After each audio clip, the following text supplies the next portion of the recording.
Hi everyone and welcome to this week's assembly. It's been fantastic to see a lot of you guys around the playground as I've calculated and all got my steps in, my 10,000 a day. It's been great to catch up with you and some fantastic manners and politeness that I've witnessed over this last week. So I'm going to get straight on with certificates. So in Hockney the award went to Mitchell for great attitude in class and house and consistently great manners all week. Very silver level behaviour. And in Roundtree the award went to James McNamara for working hard to access his set 2 and 3 sounds, understanding thirds in our maths topic and creating some fantastic quality pieces of art. Well done to James. In Sheeran, the award went to Callum. Yay! And that went to him because he's had a fantastic week and has tried really hard with his maths. He's been a great team player this week and participated in team sports. Well done, Callum, that's great to see. And in Priestley, the award went to Kian for writing a story set in New Orleans and for working on his Skull Island project. Well done to Kian. In Hargreaves, the award went to Edward. I saw Edward today. He was hoping for the sunshine to come out later on. He had his sunglasses on. And for Edward, Edward's been working really hard towards his Engage Awards and he's making a giant model using paper mache. Well done to Edward. In Adams, the award went to Harvey, and I've had a couple of conversations with Harvey. You are definitely transforming into a lovely young man, Harvey. Well done. For excellent contribution to the IVE Zoom call and asking and completing some homework for maths and English. Well done, Harvey. In Nightingale, the award went to Charlie for trying hard to improve his listening skills. Well done, Charlie. In Clancy, the award went to Luke. Well done, Luke, for excellent Makaton work all week and engaging extremely well whilst visiting Best. Very well done to Luke. And in Whittaker, the award went to Riley. It is good to see Riley for completing several pieces of work with Miss Sales.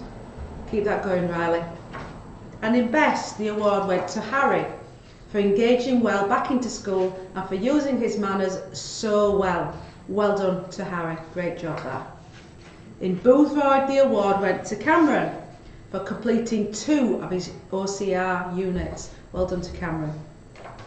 Also in Boothroyd, the award went to Blake for demonstrating maturity and making significant progress towards his future prospects. Well done. Great to see Blake.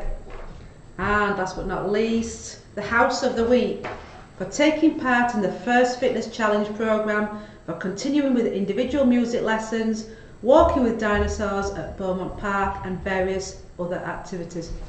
And the award this week went to Larry. So well done to you guys, and you'll get £20 towards what your house would like to spend. And come and collect that. All you boys who have got in these prizes will also get 10 learning tokens. Okay, so make sure that they get added to your charts. Brilliant. I've got my first music lesson next week, so I'm really looking forward to that, and I'm going to do the sit-up challenge. I spoke to Harvey about it, so I'm going to start that challenge probably tomorrow, and hopefully get at least maybe 15 sit-ups in that meeting, in that activity. So watch out for that next week. Books. Constantly talk to you about books, the importance of reading and how reading opens loads of doors, loads and loads of doors. I told you last week I was reading The Great Expectations, and this is a comic classic. I know Priestley is part of their class reader as well, and that made me think about Great Expectations by Charles Dickens, and it's a book that I read a lot of years ago, but I've bought a new copy because I'm really interested in looking at what it meant to me all those years ago, but how things are different nowadays in terms of how I see the storyline and some of the fantastic characters and animation in those characters that come through. So I'm looking forward to giving that a go at Easter. And a couple more other books. I've got this one, it's called Leaders Eat Last, and that will be on the tables of some members of staff over this next week.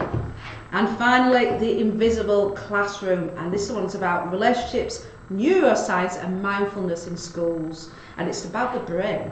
It's about how the brain works and how we can trigger different parts of the brain to help us with our learning. So I'm really looking forward to getting my teeth into that too. So stay tuned, because we have Word of the Week from Miss Wilshaw, we have music from Matt, activities with Harriet, and Magic Alan.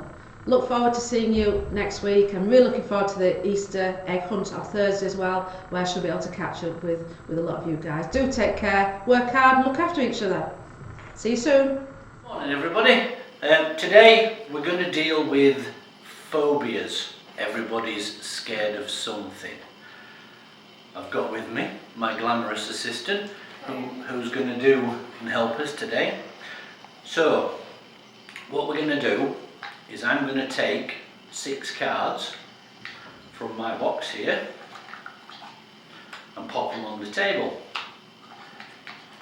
and then, as with all good magic, you get a free choice of which card you want to pick, and then we'll work from there. So 6 cards, pick a number between 1 and 6. 3. Sure? Yeah. Don't want to change your mind? No. So 1, 2, 3. Right, that's the prediction. So you could have picked any card to decide what phobia you have. You could have gone with a fear of flying, but no, we didn't want that one. You could have gone with a fear of needles, but we didn't want that one. You could have gone, oh look at the replay, a fear of spiders, but no, we didn't want that. A fear of sailing on a big ship, but we didn't want that. And we could have gone with snakes, but we didn't want that either. What you chose was this one here. So what we'll do is we'll ask you to take out all of those cards. All of them.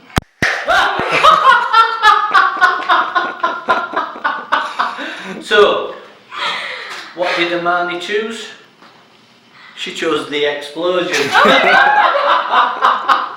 Ladies and gentlemen, that's your magic for the day. Thank you. Good morning. I hope you all had another good week and you're looking forward to the Easter holidays in a week's time. We're going to be looking at some more drums again today. Specifically, we're going to be looking at drum rudiments, or a drum rudiment that's called a paradiddle, and how we can use paradiddles in drum fills. Now, a paradiddle is a different type of way of using your sticks, or how you sort of hit the sticks on the drum skins. When we do a paradiddle, we're going to go right, right, left, right, left, left, right, left. So right, right, left, right, left, left, right, left. That's a paradiddle. And how we're going to incorporate that into a fill is we're going to hit different drums with each sort of beat. So we're going to start off on the snare drum and we're going to go right, right, then we're going to go left, right, then left, left, right, left. So fast it's going to sound like this. Or if we're incorporating that into our playing, it'll sound a little bit like this. So if we start off with the 4/4 beat that we've looked at before.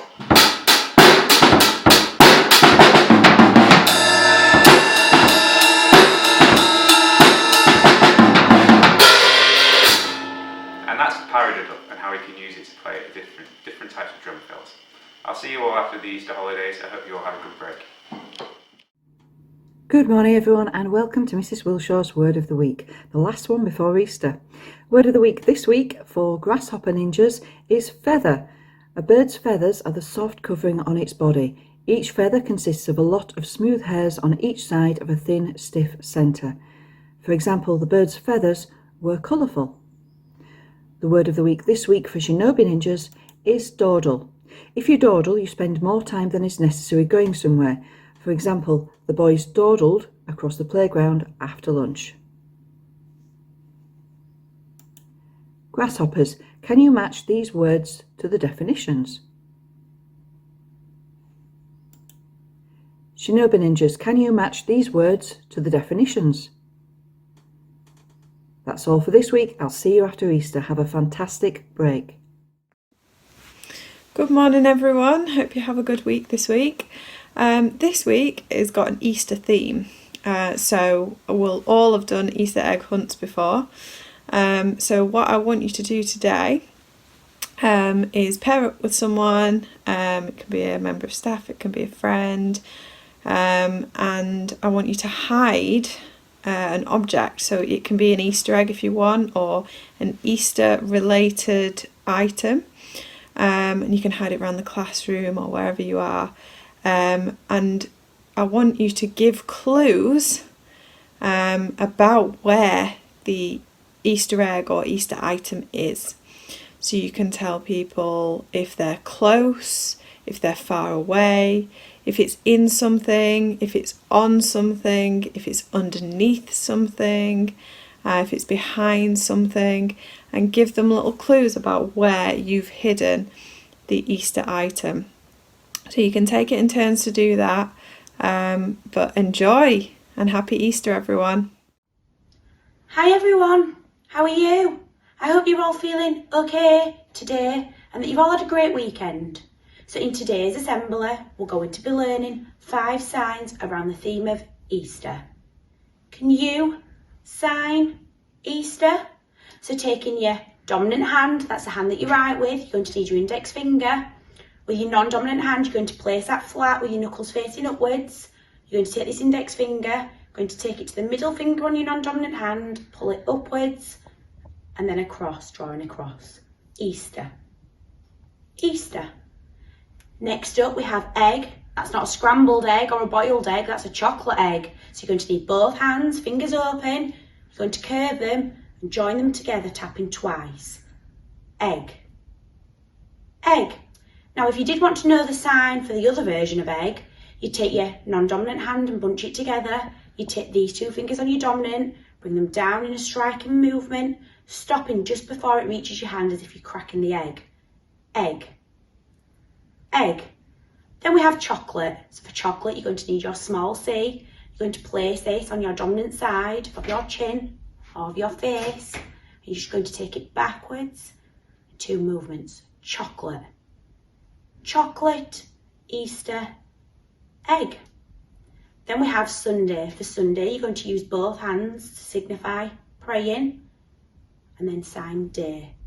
You can also sign Sunday using your letter S and day also, Sunday. And last but not least, we have Jesus. For Jesus, you're going to need your middle finger on both hands. You're going to press your middle finger on your dominant hand against your non-dominant hand facing flat and upwards, and then back on the alternate hand.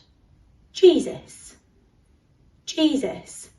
Thank you all for watching, boys, and I will see you all soon. Have a great holiday.